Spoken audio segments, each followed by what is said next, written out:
Yo, welcome everyone to a brand new video, and today it's time for another Ironman League race. And today, as you can see, we are racing around Las Vegas, and for the people who don't know, in the Ironman League it's a 100% race with a random track. 10 amateurs and 10 esports drivers are racing. Any Barris names? So that's very fun. We're starting last as we are first in the constructors. So my teammate's starting P10, I'm starting P20. Hards, mediums, and as you can see in the top right, it says it's gonna rain halfway through the race. So I decided to just go for we're just gonna risk it. Hard tires. Thanks guys. Just win is sub. See whenever we need to box. So now 5 red lights, and away we go. And you can see in the top left already there are people on both hards, mediums and softs. So that will be very interesting in this race. Just hoping we're not gonna lose anyone, as we have a massive moment. There. We're not gonna lose anyone. We have not lost the position yet. Out of the DRS or anything. So we have to get through this feud as quick as we can. And now we have not gained any positions yet. As we go down the inside, very late on the inside of Bensai was Isma at a moment there. So he dropped to last, and now we're gonna try and go for a move on Isvan Pookie as well around the outside here. Inside for this right hander, now a long way around on the left hander here. And we can't do it yet, but we have more straight line speed, it seems like. Now Danny Barrisney is ahead of us. Maybe have a look on his outside, and we managed to keep it side by side with him. Now this McLaren was not sure what he was doing. Let's see. Oh, he has damage, as you see. Front wing end plate was gone, and now this Ferrari was deciding to not use his battery on that straight. But yeah, that makes you lose so many positions. So up to P15 we go, and now still Danny Barrisney next to us, but we're gonna let him go here, and just gonna try and follow him through. Isvan Pookie is getting quite close there, but now he's slowly backing off, so he won't go for an attack for now. He's going for then in lap 2 you can see Danny Barrisney up ahead. He's gonna go for a move down the inside on the Haas driver, and that didn't work out quite well for him. So now we're gonna have an attack using the battery, but couldn't make a move on him. But the Haas driver is still there, and we're gonna have a look down his inside into turn 1. Not quite yet. Maybe try and go around the outside. Not gonna work. So gonna go for a better exit, and now move up the inside, and now that should be the move done. But you can see he's still keeping his car on the left side of us, so we haven't done made that move stick yet. So into this slow section we're gonna try and position ourselves next to the kick car, so we have secured the position of the Haas driver, and we also managed to get that move on the kick driver, so that's us up into P12. So slowly we are working our way up here, and like I said, just following Danny Barrisney through the field. And now it's Timbo up ahead, and he's on the softs but not defending that hard. Also the amateur drivers have their own championship, so if they all finish outside of the top 10, the guy in P11 will still score the same amount of points as the esports drivers will if they finish first. So that's how the point system works. Now we have a little moment there. Another Haas driver here. We're gonna look down his inside, and there's also a V-Carb or RB, whatever you want to call it, driver head going up the inside of him, and that's the move done. But now in the top left you can see there's a small gap, and Danny didn't manage to get back into the DRS for now. So we're gonna get past him now, and with the DRS on this thread trying to close in. But you can see next lap we are right with the train already. Now it's first the Ferrari driver. He has a little small moments, but there's a Williams driver who spun round and also had damage. So that's us up a position. Sorry, and also past the Ferrari. And now you can see safety car in lap 7. So that's very interesting. We're just gonna act like we're gonna box. We didn't. You can see the kick driver went in, out, and now he's still gonna go in.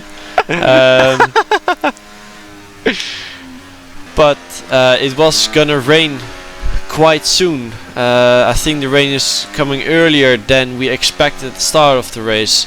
So I think if people box, they might have gone for softs or mediums to maybe push until it starts raining. But I felt like I would just keep my track position, and also Istvan Pookie is right here, so maybe I can work with him, and also Joni Tormala P1. So now lap 11, up ahead is my teammate, and also Joni Tormala. He does not want to overtake Joni, so we are gonna get past our teammate here. He's gonna let us through, so that's actually perfect. Oh, it's raining. And now you can see it's raining. So, but it's very late. It was in sector 3, so not time to box yet. And this is the next lap, and it was becoming quite slippery.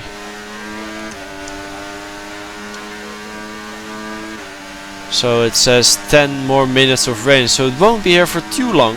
But now Istvan is quite close. Also Jarno is very close behind us. We're gonna go for a move on Joni, and now braking for this corner with no grip at all. We go too deep. Istvan gets us on the exit there, and now it's surely time to go into the pits. And Jarno isn't Jarno if he's gonna try something different, so he's gonna continue for one more lap. But we're gonna go in. I think it's time. It was so slippery at the end. And get the intermediates. Like I said, it was so slippery there. But apparently there were 2 guys who boxed on the safety car, 2 inters already. So they've had a massive undercut. Disabled. As DRS has just been disabled there. So you can see in the top left Timbo, and there's a car ahead of him as well. They already boxed, so that was an insane strategy from them. We're obviously gaining time, but that strategy call was pretty spot on. But now we are gonna work together with Istvan and close that gap. And now you can see Jarno Opmeer is going into the pits as well. It was too late as the track was getting wet very quickly. Nice.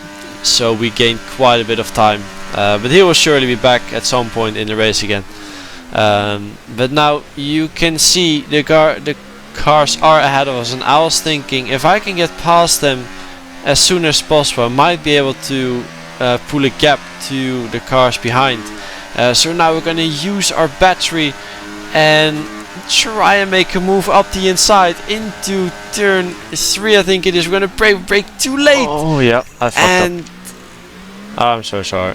We hit the wall there. Broke way too late there.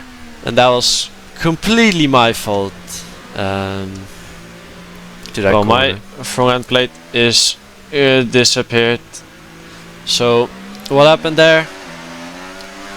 I was too optimistic. I wanted to go for a move, but I just broke way too late, and I saw if I didn't do anything there, I would have gone straight forward and basically took out both of them. So I think I'm saying it here as well. I just had to lock the rears there to try and avoid them. Exactly. I had to lock my rear tires to slow myself down as much as I could. Yeah, wing end plate is just completely gone. Orange front wing. To make sure I would minimize the damage to the other cars there. You can see in lap 16 we were with Istvan, lap 18 now he's 1.2 seconds ahead of us. Damage was quite a lot, orange wing. So yeah, it's I think it was around 50% damage or something. Should be ending shortly. As both Danny Beresney, Ismail and Jarno are getting past now. Just letting them go obviously, because there are 28 laps to go and there's literally no point to defend, as DRS is enabled, as you could see there. DRS enabled. We're back. So it's, I think, a good thing, because at least we can box, repair our front wing. Because I need lap time at the end of the race. Yeah, this was not the best strategy call. I went back onto the hards because I was thinking the mediums. If I go mediums now, I might get sort of close. Yeah, I only got 8% tire wear, so that's nothing. So I thought if I would go mediums, they might have too much wear at the end of the race, and I knew my hards didn't have a lot of tire wear from that first stint. So I went back on them. Now save 200 and then time to cook. But yeah, that was just not the best thing to do. But we managed to gain, I think, around 4.5 seconds in 6 laps to Ben Sabo and Joni Tormola here. So the pace was looking alright. Let's see how much we gain on Jarno here compared to them. When Jarno has no. But the front train was still pulling away as they Joni, could. I swear, mate. Let me, please. As they could work together there, just. Oh, so we just gained only 2/10. And just maximize their gap to us as well. So now lap 42, basically it was just the same thing, moving, trying to work together a bit, but then. Yeah, get in. So, hey, we needed that, guys. Safety car. Oi, oi, oi, oi, oi, oi.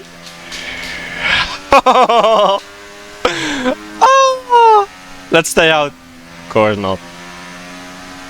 Oh, could be time for softs. Maybe mediums. So, that's a safety car.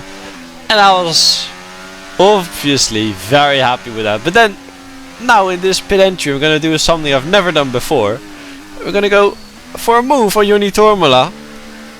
And we managed to get past him. We did it. That's the first ever time I overtook someone into the pit lane.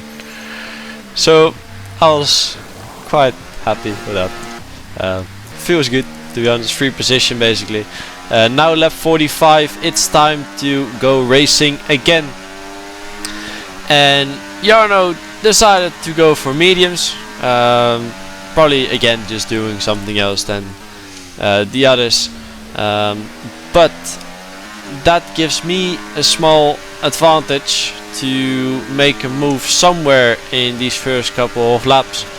And now you can see it's starting to kick off a little bit. You can see 3 wide. We're gonna get ourselves into the mix and getting ourselves alongside Jarno here, trying to go around the outside in turn 2. And now we do have a better exit and we managed to get past, but then he's straight away gonna go back for an attack, and now he got past again, unfortunately. So we drop back to P5 and now into this left-hander. We're still gonna try and go around the outside, having the inside for the right-hander again, and then the long way around in this left-hander, but just couldn't quite do it there. It is very hard.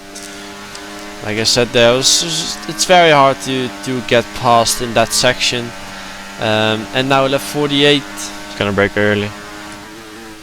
I expected them to brake early, so we went down the inside as I accidentally hooked the tire there a little bit. So now still keeping the car alongside, again long way around. We were a bit further ahead alongside. Annoying.